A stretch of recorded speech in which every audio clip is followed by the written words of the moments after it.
자유케 하리라 라는 제목으로 하나님 말씀의 은혜 받기를 원합니다. 이 구절은 우리가 너무나 익숙한 구절이죠. 그런데 익숙한 구절이기 때문에 더 우리가 좀 더 자세히 살펴봐야 됩니다. 왜냐하면 우리가 성경을 이해할 때 성경의 의도대로, 성경의 문맥대로, 예수님께서 우리에게 말씀하시는 의도대로 그 성경을 이해하기보다는 너무 익숙한 구절이기 때문에 우리가 이미 알고 있는 고정관념을 가지고 이 본문의 성경을 대할 때가 많기 때문에 그렇습니다. 그래서 문맥에 따라서 과연 예수님이 어떤 의도를 가지고 이 말씀을 하셨는가를 정확하게 좀 아는 것이 필요하다 생각이 됩니다. 그래서 이 진리와 자유를 어떻게 정의하느냐에 따라서 이 문장의 해석이 다양하게 비춰지게 될 수가 있기 때문에 그래요. 가령 진리가 너희를 자유케 하리라 이 말씀이 계몽운동가들이 이 문장을 볼 때는 어떻게 볼까요? 모 대학에 가면 이 구절이 대리석 위에 크게 새겨져 있음을 보게 됩니다. 진리가 너희를 자유케 하리라. 이것은 지식에 대한 무지가 어둠이라고 생각했던 것이죠. 지식에 대한 배움이 사람을 무지에서 자유케 한다고 생각했던 것 같습니다. 일리가 있는 말입니다. 배움이 있어야지만 사람이 성장할 수 있죠. 배움이 있어야지만 생각을 넓히고 옳고 그름을 분별하게 되기 때문에 그렇습니다. 그래서 과거 계몽주의를 펼쳤던 분들은 야학이나 농화를 통해서 배우지 못한 학생들에게 배움을 제공합니다. 그런데 지금 많은 분들이 글을 읽게 되죠. 특별히 현대는 정보화 시대라고 말합니다. 얼마나 많은 정보를 소유하느냐, 얼마나 빨리 정보를 소유하느냐에 따라서 그 정보화가 힘이 됩니다. 그런데 모든 사람이 배움을 통해서 일부 사람들에게만 정보가 전유물이 되는 것이 아니라 모든 사람이 공유하게 됩니다. 이로써 모든 사람이 자유롭고 공평할 수 있는 기회를 더 얻게 되는 것이죠. 만약에 이 나라 백성들이 글을 읽지 못하고 무지했다면 민주주의는 이 땅에 뿌리를 내릴 수 없었을 것입니다. 그렇습니다. 지식에 대한 무지가 어둠일 수 있고 그 지식을 배우는 것이 인간에게 자유를 제공할 수 있습니다. 그런데 이러한 자유도 어느 부분은 한계가 있는 것 같아요. 왜 그런가 하냐면 오해는 없으시길 바랍니다. 저는 비정치적인 목사입니다. 가만히 이렇게 들여다보면 나라를 망치는 사람들은 작은 도둑이 아니라 큰 도둑이 나라를 망치는 것 같아요. 근데 배운 자들이 큰 도둑이 되더라고요. 이런 것을 보면서 꼭 배움이, 지식이 그 사람을 자유롭게 하는 것 같지는 않은 것 같아요. 뿐만 아니라 지식으로부터 지식이 무지로부터 우리를 해방시킨다고 해서 그것이 곧 우리 마음에 참된 평안을 가져다 주느냐, 그런 것 같지는 않은 것 같아요. 통계학적으로 보면 어떤 분들이 더 우울증으로 고생하고 있고 낮은 자존감 때문에 힘들어하느냐, 많이 배우지 못한 분들이, 배운 분들이 이건 일 때문에 더 힘들어한대요. 그래서 우울증 약이 강북보다는 강남에서 더 많이 팔린다고 합니다. 행복 지수가 참 중요합니다. 그러니까 요즘 감정 지수라 해서 EQ라고도 얘기합니다. 어떤 사람이 더 행복 지수가 높을까요? 통계학적으로 보면 오히려 배운 사람이 더 행복 지수가 높아야 되는데 그렇지 않은 경향이 있어요. 오히려 저 동남아에 배움을 제공받지 못한 사람들이 행복 지수가 더 높다라는 것이죠.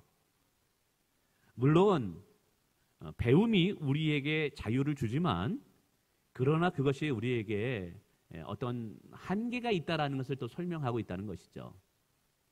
정의를 외치는 학생들에게 진리가 무엇이냐고 질문한다면 무엇이라고 대답할까요? 아마 이렇게 대답하지 않을까요? 기회는 공평하고 과정은 공정하고 결과는 정의로워야 됩니다. 그래서 공의가 불의를 이기고 진리가 거짓을 이기는 정의로운 사회가 되는 것이 자유 아니겠습니까? 말할지도 모릅니다. 그래서 예전에 수많은 젊은이들이 더 공평하고 정의로운 사회를 만들기 위해서 체류탄을 마시면서 자신의 몸을 던진 것 같습니다. 이것은 더 나은 세상을 만들기 위해서 그렇게 한 건 아니겠습니까? 그들의 머릿속에서는 바로 이것이 자유라고 생각했던 것이죠. 근데 시간이 지나면서 깨닫게 됩니다. 아무리 조직과 제도와 시스템이 잘 되어 있다 할지라도 그 조직과 제도를 이끌어가는 사람이 변하지 않는다면 조직과 시스템은 한계가 있다라는 것이죠. 어떤 조직과 시스템과 제도도요, 사실 들여다보면 한계가 있어요. 그러니까 사람이 바뀌지 않으면, 사람의 본질이 바뀌지 않으면 아무리 좋은 제도와 시스템도 무용재물이 될 수 있다는 것이죠. 그래서 개혁을 외친 자들이 어느 사이에 개혁의 대상이 되는 것이 오늘의 모습 아니겠습니까? 그러니까 어떤 사람 관점으로 보느냐에 따라서 이 공의가 또 달라지기도 하는 것 같아요. 여러분, 탈북자들에게 자유가 무엇이냐라고 묻는다면 뭐라고 대답할까요? 예, 목사님, 먹고 싶은 건 먹은 게 자유 아니겠어요? 가고 싶은 거 가는 것이 자유 아니겠어요? 하고 싶은 말 하는 것이 자유 아니겠습니까? 다른 사람에게 폐를 끼치지 않고 내가 스스로 내린 결정에 따라 내가 살아갈 수 있는 이 권리가 자유가 아니겠습니까? 라고 말하죠. 그래서 그 자유를 얻기 위해서 남한 땅으로 내려왔습니다. 그러나 안타깝게도 많은 탈북자들이 여전히 좌절하고 있고 힘들어하고 있다는 사실이죠. 질병과 가난에 지금 고통당하고 있는 분들에게 자유가 무엇이라고 묻는다면 뭐라고 대답할까요? 목사님, 자유요? 저는 이 질병으로부터 치료되어서 병원에서 태어나는 것이 저에겐 자유입니다. 이 지긋지긋한 가난의 굴레에서 벗어나는 것이 저는 자유입니다. 제가 무슨 말씀드립니까? 진리가 너희를 자유케 하리라는 이 구절이 어떤 상황 속에서 바라보느냐, 누가 바라보느냐, 어떤 관점으로 바라보느냐에 따라서 그 의미가 달라질 수 있다는 걸 설명해 드리기 위함이에요. 좀 서론이 길었습니다. 그래서 오늘 우리는 예수님께서 진리가 너희를 자유케 하리라 라는 이 말씀을 했을 때 과연 어떤 의도 속에서, 어떤 문맥 속에서 예수님께서 말씀하셨는가를 이해해 주셔야만 됩니다. 그러기 위해서는 나의 고정관념을 내려놓고 오늘 성경의 문맥에 따라서 예수님이 어떤 의도 속에서 말씀하셨는가에 귀를 기울여야 된다는 것이죠. 우선 무엇으로부터 자유함을 얻는가라는 것입니다. 무엇으로부터 자유함을 얻는가? 이 질문에 대한 대답은 예수님께서 이 땅에 오신 목적을 이해할 때 분명하게 대답할 수 있을 것 같습니다. 하나님의 아들이셨던 예수님께서 이 땅에 오신 궁극적인 목적이 무엇일까요? 성경은 말합니다. 보라, 예수님을 향해서 말합니다. 저는 세상의 모든 죄를 짊어지고 가는 어린 양이로다 라고 말씀하고 있어요. 예수님이 이 땅에 오신 궁극적인 이유와 목적은 우리의 죄를 해결하기 위해서 오셨다라는 거예요. 물론 인간을 억압하는 많은 문제들이 있습니다. 정치적인 것으로 억압을 당하는 분들이 있고, 또 경제적인 구조 문제 때문에 억압을 당하는 분들이 있고, 또 질병의 문제 때문에 억압을 당하는 분들이 있어요. 그러나 아까 말씀드렸듯이 어떤 제도와 시스템이 완벽하다 할지라도 그것을 운영하는 인간이 변화되지 못한다면 그 모든 것은 무너질 수밖에 없다는 것이죠. 그래서 예수님의 관심은 어떤 제도와 시스템이 아니라 그것을 운영해가고 있는 인간 본연 그 자체의 변화에 꿈을 가졌던 것 같아요. 인간 본연의 변화에 예수님은 관심을 가졌던 것 같아요. 그러면 인간의 가장 본질적인 문제가 무엇이냐? 인간의 변화를 가져오기 위해서 반드시 해결해야 하는 본질적인 문제가 무엇일까? 예수님은 생각했던 거죠. 바로 그것은 죄의 문제라는 거예요. 죄의 문제. 죄의 문제를 해결하지 못한다면 그 어떤 것으로도 인간에게는 인간 개인의 양심의 문제든지 가정의 문제든지 사회의 문제든지 소망을 가져다 줄 수 없다고 본 것입니다. 그래서 오늘 예수님께서 진리가 너희를 자유케 하리라 이 말씀은 죄로부터 자유함을 말합니다. 그래서 34절에 말하죠. 진실로 진실로 너희에게 이르니 죄를 범하는 자마다 죄의 종이니라. 예수님은 바로 이 죄의 종에서 우리를 자유케 하기 위해서 오신 것이라는 것이죠. 여러분, 죄는요, 인간에게 참된 자유와 평안을 빼앗아 간다는 사실을 아십니까? 죄는 하나님과 인간 사이를 가로막음으로 인해서 하나님이 주시고자 하는 진정한 참된 축복을 누리지 못하게 만들어요. 죄는 개인에게 영원한 죽음을 가져올 뿐만 아니라 공평하고 정의로운 사회를 무너지게 한다는 것이죠. 그래서 예수님 보시기에 인간의 본질적인 문제를 해결하는 출발책은 뭐냐? 죄사함의 문제라는 거예요. 죄의 문제가 해결될 때 양심의 자유를 얻을 수 있고, 가정이 변화될 수 있고, 사회가 올바른 사회가 될 수 있다는 사실이에요. 여러분, 가만히 보세요. 어떤 제도나 어떤 사회나 어떤 가정이나 그것을 무너뜨리고 그걸 파괴하고 상처와 아픔을 주는 그 깊은 속으로 들어가면 결국 무엇과 부딪히게 되냐면 죄의 문제와 부딪히게 된다는 사실이에요. 그렇다면 죄로부터 자유함을 얻게 하는 진리가 무엇일까요? 진리. 그 대답은 의외로 간단할 수 있습니다. 죄의 문제를 해결하는 것이 진리예요. 누가 우리의 죄의 문제를 해결할 수 있습니까? 하나님 보내신 구원자 그리스도 예수인 줄 믿습니다. 그래서 성경은 말하고 있어요. 예수님께서 길이요 진리요 생명이라 말씀하고 있습니다. 재미있는 것은 오늘 32절에 예수님께서 진리가 너희를 자유케 하리라 라고 말씀하시는데, 이것을 반복적으로 36절에 또 이야기해요. 아들이 너희를 자유롭게 하리라. 한번 3단 논법으로 생각해 봅시다. 진리가 너희를 자유케 하리라. 두 번째, 아들 예수 그리스도가 너희를 자유케 하리라. 그러면 이 진리가 누구라는 거예요? 예수 그리스도가 된다는 사실이에요. 여러분, 우리를 자유롭게 하시는 진리는 예수 그리스도와 그분의 말씀인 줄 믿으시길 바랍니다. 이것이 오늘 성경이 가르치는 우리의 깨달음이어야 돼요. 예수님이 의도한 오늘 설교의 목적, 의도라는 거예요. 그러면 이 시간은 이런 결론이 나오게 되는 것이죠. 진리가 너희를 자유케 한다는 의미는 결국 죄인 되었던 자가 예수 그리스도를 믿음으로 죄 사함을 받아 하나님께 받은 그 은혜가 자유함이라는 거예요. 다시 말씀드립니다. 예수로 인해 얻은 하나님의 은혜가 뭐라고요? 자유함이라는 거예요. 자유함. 자유함은 죄를 용서함으로 받음으로 말미암아 예수 안에서 누리는 영적인 축복이 자유함이에요. 그래서 우리가 예수 안에 거할 때, 정말 예수를 참되게 믿을 때 하나님은 우리에게 자유함을 주십니다. 이걸 좀 더 구분해서 한번 제가 여러분에게 설명드리고 싶어요. 첫 번째 화면 한번 보겠습니다. 한번 읽어볼까요? 시작. 예수로 인해 율법의 정죄로부터 자유함을 얻는다라고 성경은 말하고 있어요.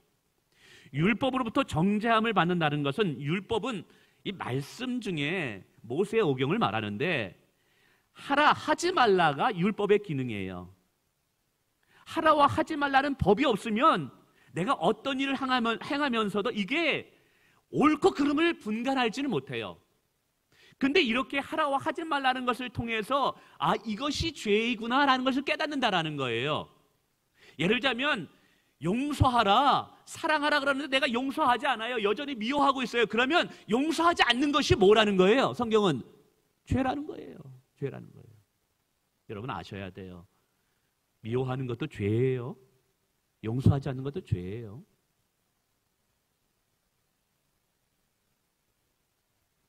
살인하지 마라, 간음하지 말라 그래요. 이웃에게 해를 끼치지 말라고 얘기해요. 근데 내가 이웃에게 해를 끼쳤어요. 그럼 그 말씀이 나에게 뭐라고 말하는 거예요? 너 죄졌다라고 말한다는 거예요. 이렇게 율법이 인간으로 하여금 죄를 드러나게 해요. 그런데 그것으로 끝나는 것이 아니라 너가 죄인이다, 너는 죄로 말미암아 영원한 형벌과 지옥을 받아야 된다라고 우리를 정죄한다라는 것이죠. 너 죄 짓네? 너 하나님께 사랑받지 못하겠어. 내 꼴을 좀 봐봐. 하나님은 너를 사랑하지 않아. 이게 정죄예요. 비난이에요. 근데 이런 정죄는 성도로 하여금 하나님께 담대히 나가지 못하게 해요. 하나님의 은혜를 누리지 못하게 해요. 늘 죄책감으로 살아감으로 우리의 심령을 지옥으로 만들어요. 정죄로 내면의 평안과 자유함을 누리지 못한다는 것이죠. 근데 오늘 성경은 이야기하고 있어요. 그리스도 안에 있는 자는 결코 무엇이 없느니라? 정죄함이 없느니라. 예수님께서 우리를 위해서 죽으셨습니다. 그분의 보혈은 우리의 모든 죄를 씻어 주셨습니다. 그러므로 그를 믿는 자는 결코 정죄함이 없습니다. 우리는 의로움을 받은 줄 믿으시길 바랍니다. 이게 성경의 약속인 거예요. 하나님께서 우리를 의롭다고 선언해 주셨기 때문에, 죄 없다고 선언해 주셨기 때문에 우리는 용서함을 받은 의인이 되는 거예요. 그래서 우리는 그리스도 안에 있는 자는 결코 마귀도 우리를 정죄할 수 없어요. 너 죄 졌네? 너 그러다 지옥 가네? 너 그러다 영원한 형벌을 받고 하나님께 사랑받지 못해? 너는 축복받지 못하는 인생이 될 거야? 이런 비난과 정죄를 우리는 받지 않아요. 왜냐하면 그리스도께서 우리를 위해서 죽으셨기 때문에 그래요. 우리가 하나님의 말씀을 통해서 이걸 깨달아야만 됩니다. 이런 마귀도 세상의 어느 누구도 여러분을 정죄할 수 없습니다. 아멘. 그래서 우리는 당당하게 믿음의 배짱이 있어야 돼요. 그리스도께서 나를 의롭다고 말씀하시는데 감히 누가 나를 정죄하리요? 사단 마귀는 내게서 떠나갈지어다. 할렐루야. 부정적인 생각이 여러분을 엄습하고 비관적인 생각이 여러분의 자존감을 낮춘다 할지라도 나는 그리스도 안에서 의로움을 받은 자라는 믿음의 선포를 하면서 하루하루를 살아갈 수 있어야 돼요. 이게 믿음의 삶이에요. 여러분, 어떠한 누구도 우리 그리스도 안에 있는 우리를 정죄할 수 없어요. 우리는 정죄로부터 자유함을 받은 자들입니다. 이게 진리가 너희를 자유케 하려는 첫 번째 요소예요. 자, 두 번째 요소 한번 볼까요? 한번 다 같이 읽어보겠습니다. 시작. 예수로 인해 마귀의 저주로부터 자유함을 얻었습니다. 마귀는 죄를 통해서 인간의 내면을 파괴합니다. 그 다음에 인간의 가정을 파괴해요. 그러나 이미 우리는 십자가에서 흘리신 예수의 피로 모든 죄가 씻김을 받은 줄 믿습니다. 나를 위해서 죽으시고 부활하신 그 예수는 사단 마귀의 권세를 파할 수 있는 능력이 있는 거예요. 그래서 예수의 보혈로 인치심을 받은 저와 여러분들은 사단 마귀가 어떠한 저주를 내려도 그 저주와 불행에부터 자유하게 됨을 믿으시길 바랍니다. 어떠한 저주로부터 우리는 안전해요. 갈라디아서 3장 13절은 말합니다. 그리스도께서 우리를 위하여 저주를 받은 바 되사 율법의 저주에서 우리를 속량하셨다라고 말씀하고 있어요. 시편 91편은 말합니다. 화가 내게 미치지 못하며 재앙이 내 장막에 속해 오지 못하리니 여호와께서 모든 길에서 너를 지키심이라. 마귀가 주는 어떤 저주와 재앙도 여러분 결코 우리를 묶어놓을 수가 없어요. 우리는 예수 안에 있기 때문에 예수의 보혈을 통해서 마귀의 저주로부터도 자유함을 얻은 줄 믿습니다. 이런 말이 있어요. 가문에 흐르는 저주다. 가게 흐르는 저주다라는 말이 있어요. 술 중독에 빠진 아버지 밑에 자라난 아이가 여전히 술 중독에 빠지는 거예요. 도박에 빠진 부모 밑에서 자란 아이가 도박에 빠져버려요.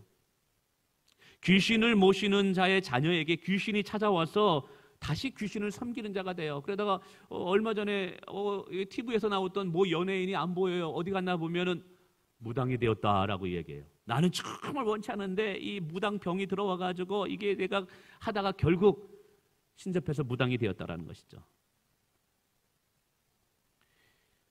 가문마다 가게마다 이 흐르는 저주가 있을 수 있어요. 근데 그 흐르는 저주를 끊을 수 있는 능력이 무엇일까요? 한번 생각해 보세요. 육의 것은 영의 것을 이길 수가 없어요. 우리 육체의 힘으로는 마귀가 우리 가문에 흘러가게 하는 저주를 우리의 힘과 능력으로는 끊게 할 수 없어요. 오직 마귀를 이길 수 있는 것은 하나님밖에 없습니다. 예수의 능력밖에 없습니다. 오늘 우리가 예수를 믿을 때 예수의 능력이 나와 함께 하시는 줄 믿으시길 바랍니다. 그래서 어떤 마귀도 조상이 우리에게 내려주는 저주를 끊을 수 있는 능력이 된다는 거예요. 예수의 능력은 우리 가문에 흘러오는 저주를 끊을 수 있고 그리고 그 저주를 축복으로 바꾸는 능력이 예수 안에 있음을 믿으시길 바랍니다. 저는요 무당이었다가 예수 믿고 그 가정에 목사가 나오고 선교사가 나오는 가정을 정말 많이 보았어요. 예수를 믿을 때 마귀로부터 주어지는 그 악한 저주로부터 우리는 자유함을 얻을 수 있습니다. 저는 여러분의 가문이 주님 안에서 천대만대 복을 받는 가문이 되길 원합니다. 여러분의 가문에 저주를 내려주는 부모가 아니라 축복을 내려주는 부모가 돼야 되지 않겠습니까? 근데 그 축복을 내려주는 그 권세가 예수 안에 있대요. 우리가 예수를 잘 믿을 때 하나님께서 우리 자녀들에게 여러분 복을 내려줄 줄 믿습니다. 세 번째 한번 읽어보겠습니다. 시작. 예수로 인해 죽음으로부터 자유함을 누릴 수 있어요. 성경은 분명히 말합니다. 죄의 삭은 사망이니라. 죄는 반드시 죽음을 가져옵니다.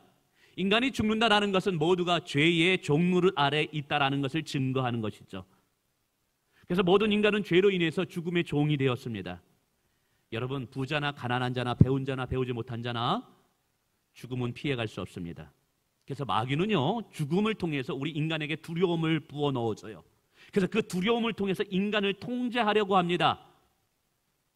여러분, 죽음의 두려움 앞에서 누가 감히 자유를 누릴 수 있을까요? 누가 죽음을 초월하여서 참된 평안을 누릴 수 있을까요? 죽음 앞에서도 겁을 먹지 않는 자가 누가 될 수 있을까요? 오직 죽음을 이기신 부활하신 예수 그리스도를 믿는 성도만이 이런 은혜를 누릴 수 있습니다.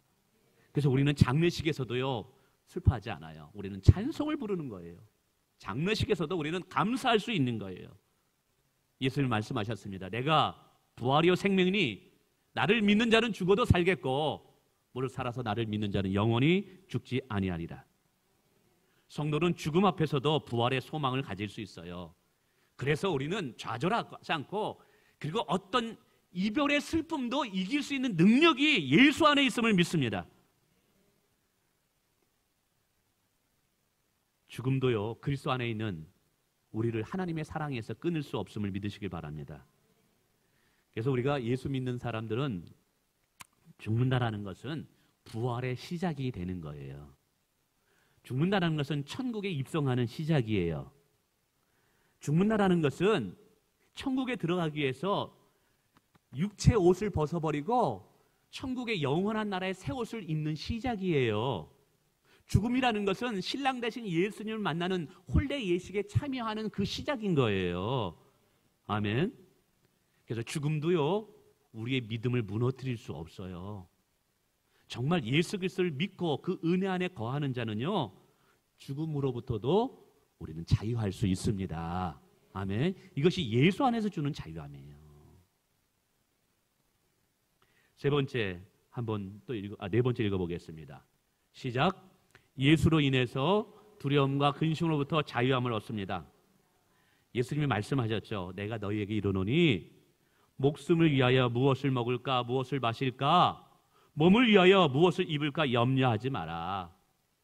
목숨이 음식보다 중하지 아니하며 몸이 의복보다 중하지 아니하냐. 공중에 나는 새를 보라. 심지도 않고 거두지도 않고 창고에 모아 들이지도 아니하되 너희 하늘 아버지께서 기르시나니 너희는 그 새들보다 귀하지 아니하냐. 그러므로 염려하여 이르기를 무엇을 먹을까 무엇을 입을까 무엇을 마실까 염려하지 말아요. 이 모든 것이 너희 안에 있어야 할 줄을 우리 하나님께서 아신대요. 오늘 이 하나 말씀만으로도 하나님의 말씀으로 들려진다면 오늘 여러분 복 받고 돌아가는 거예요.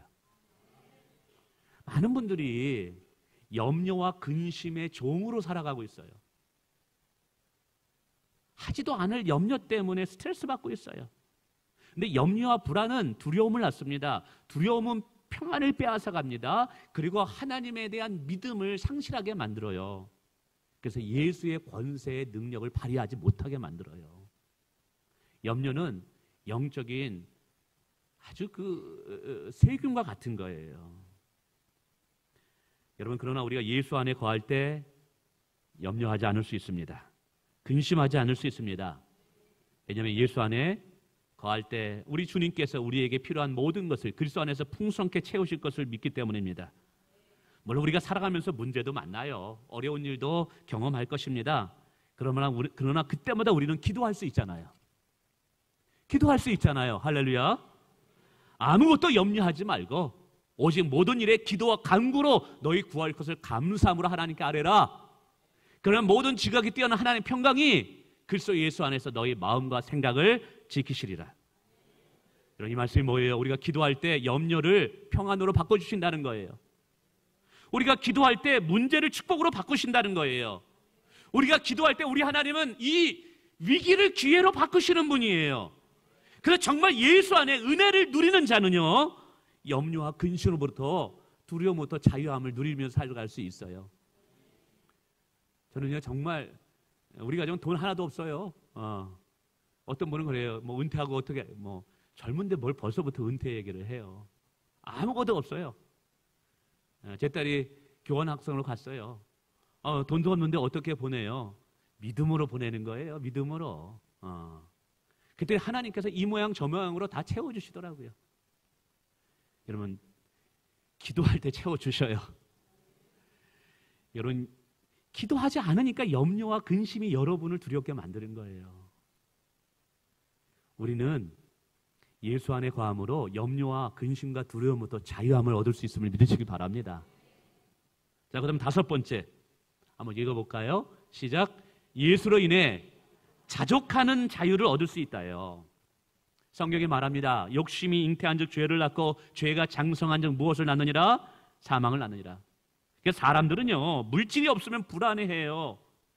그리고 더 많이 가지면 행복해질 수 있을 것 같아서 욕심을 부려요.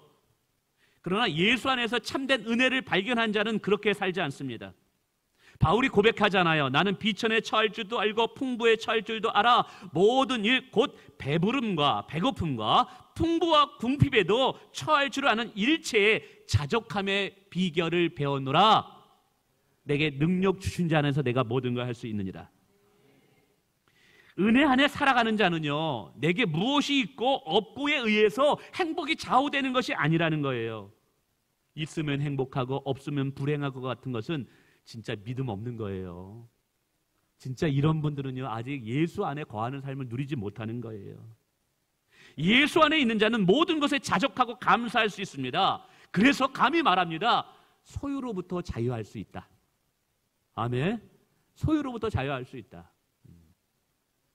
저는 정말 자유해요. 없으면 없는 대로 살면 되는 거죠. 있으면 감사하는 것이고 주님이 주신 제 안의 평안과 행복은 누구도 빼앗아갈 수 없어요. 여러분 좀 없다고 해서 불행한 건 아닙니다. 정말 복음의 진리를 깨달으면 말이에요. 그리고 있다고 해서 여러분 교만할 필요도 없어요. 중요한 것은 예수님이 함께 하느냐, 이게 중요한 거예요. 예수님과 그분의 주시는 은혜만 있으면 여러분 세상에 그 무엇도 절대로 부럽지 않습니다. 여러분 예수를 붙잡는 자는요 자족함의 자유함을 누릴 수 있어요. 뿐만이 아니에요. 내게 능력 주신 자라서 내가 모든 걸 할 수 있다는 이 바울의 고백을 보세요. 어떤 분은 그래요. 주님의 일을 합시다 그러면 뭐 있어야지 주님의 일을 하죠 라고 말해요. 근데 오늘 바울을 보세요. 오늘 감옥 속에서 내게 능력 주신 자라서 내가 모든 걸 할 수 있다는 고백을 해요. 무슨 말입니다? 없다고 해서 주님의 일을 못하는 거 아니라 이 말이에요. 있다고 해서 주님의 일이 되어지는 것도 아니에요. 주님의 일은 주님의 능력으로 되어지는 거예요. 그래서 정말 예수를 믿는 자, 예수 안에 자유함을 누리는 자는 이런 없다고 해서 나 못한다, 있기 때문에 나 한다 이런 말 하지 않아요. 오직 내 안에 예수가 계시느냐, 내게 능력 주신 자라서 내가 모든 걸 할 수 있다고 말합니다. 바울의 선교를 보세요. 여러분 돈이 많아서 그가 선교를 한 겁니까? 그렇지 않아요. 돈이 없다고 해서 선교가 멈춰준 적 있습니까? 돈이 없다고 해서 하나님의 역사가 멈춰준 적 있습니까? 없어요. 하나님의 일은 하나님이 하시는 거예요. 할렐루야. 네. 수많은 목사님들이 간증하잖아요. 교회를 개척하고 교회를 세울 때 돈이 있어서 교회가 세워진 적이 없어요. 하나님의 일은요 믿음이 하는 거예요. 믿음이. 그래서 예수 안에 거하는 자는요 자족하는 자유함, 소유로부터 자유함을 얻을 수 있을 뿐만 아니라 내 능력의 한계를 뛰어넘는 자유함을 얻을 수 있어요. 내가 없기 때문에, 내가 배우지 못했기 때문에, 내가 가진 것이 없기 때문에 나는 이런 찌그러드는 쪼들어가는 삶을 살아야 된다. 여러분 이런 부정적인 생각을 버리시기 바랍니다. 주님이 하시고자 하면 되는 거예요. 할렐루야. 자, 마지막으로 한번 자유함을 보겠습니다. 시작. 예수로 인해 용서함으로 미움과 분노로부터 자유함을 얻을 수 있다. 미움과 분노로 살아가는 현대인이 너무 많아요. 여전히 응어리진 마음으로 이 미움과 분노는 상처가 돼가지고 이 고통 가운데 살아가는 분들이 너무 많아요. 여러분, 누군가를 미워하고 누군가를 향해서 분노한다면 그건 미움과 분노의 종이 되고 있는 거예요. 저는 감히 말합니다. 정말 우리가 예수를 진짜 믿으면 원수까지 사랑할 수 있습니다. 원수까지 용서할 수 있습니다. 여러분, 미움과 분노로부터 자유함을 누리는 영적인 비결이 뭔지 아십니까? 용서밖에 없습니다. 용서. 진심으로 누군가를 용서해 본 분들은 알 거예요. 진정한 용서가 내 마음의 분노와 내 마음의 미움을 사라지게 한다는 것을, 분노와 미움으로부터 자유하게 하는 방법이 진정한 용서밖에 없다라는 것을. 예수 그리스도는 용서의 하나님이십니다. 그분은 십자가에 못 박혀 돌아가실 때 자신을 향해서 돌을 던지고 자신을 향해서 찔렀던 그 로마 병전들을 향해서 하나님, 저들의 죄를 용서하옵소서라고 그들의 죄를 용서해 주셨어요. 그 예수를 믿을 때 예수의 용서의 영이 우리 안에 들어온 거예요. 그 용서의 영이 우리 안에 들어왔다면 우리가 누군들 용서하지 못하겠습니까? 여러분, 누군가를 아직도 용서하지 못한다면 진짜 예수 믿는 거 아니에요.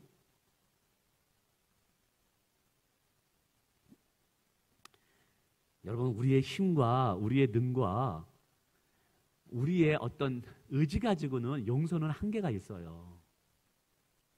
용서한다 하다가도 다시 얼굴 또 보면 화가 밀쳐오려거든요. 이 왼수통어리 이렇게. 근데 진정한 용서는요, 예수의 힘으로만 가능해요. 성령의 힘으로만 가능해요. 근데 우리가 예수를 진짜 제대로 믿을 때 하나님은 이 용서와 미움을 정말 뛰어넘을 수 있는 능력을 주셔요. 여러분, 안진뱅이가 일어나는 것만이 기적이 아니에요. 귀신이 쫓겨나는 것만이 기적이 아니에요. 누군가를 진정으로 용서할 수 있는 거야말로 최고의 기적임을 믿으시길 바랍니다. 그래서 우리는 예수 믿을 때 미움과 분노로부터도 자유함을 얻을 수 있어요. 말씀을 맺습니다. 우리는 예수로 인하여서 놀라운 자유함을 얻었죠. 율법의 정죄로부터 자유함을 얻었고, 마귀의 저주로부터 자유함을 얻었고, 죽음의 두려움으로부터도 자유함을 얻었고, 세상과 염려와 근심으로부터도 자유함을 얻었고, 자족하는 마음을 통해서 욕심으로부터도 자유함을 얻었고, 미워하고 분노하는 마음을 통해서도 자유함을 얻을 수 있습니다. 그런데 이 자유함을 우리가 얻기 위해서 예수님은 철저하게 이 땅에 종으로 오셨다라는 것이죠. 우리에게 이 자유함을 선물로 주시기 위해서 예수님은 십자가에서 못 박히는 엄청난 희생을 치르신 거예요. 우리가 이 은혜를 깨닫는다면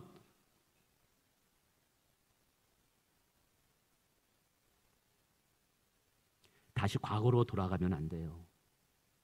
다시 죄의 종이 되어서 술 취함과 방탕함으로 살아가면 안 되는 거예요. 우리가 자유의 그리스도의 종이 되었다면 이제 과거로 돌아가서 음란함의 죄를 범하면서 술 취함과 방탕함의 죄를 지으면서 마귀의 종으로 살아가면 안 되는 거예요. 자유함을 주셨다면 우리는 이제 자유의 종이 돼야 될 줄 믿습니다. 예수 그리스도의 종이 돼야 될 줄 믿습니다. 우리가 예수 안에 거하고 그의 말씀 안에 거할 때 우리는 진정한 하늘에 주시는 영적인 자유함, 참된 영원한 변하지 않는 진리의 자유함을 누리게 될 줄 믿습니다.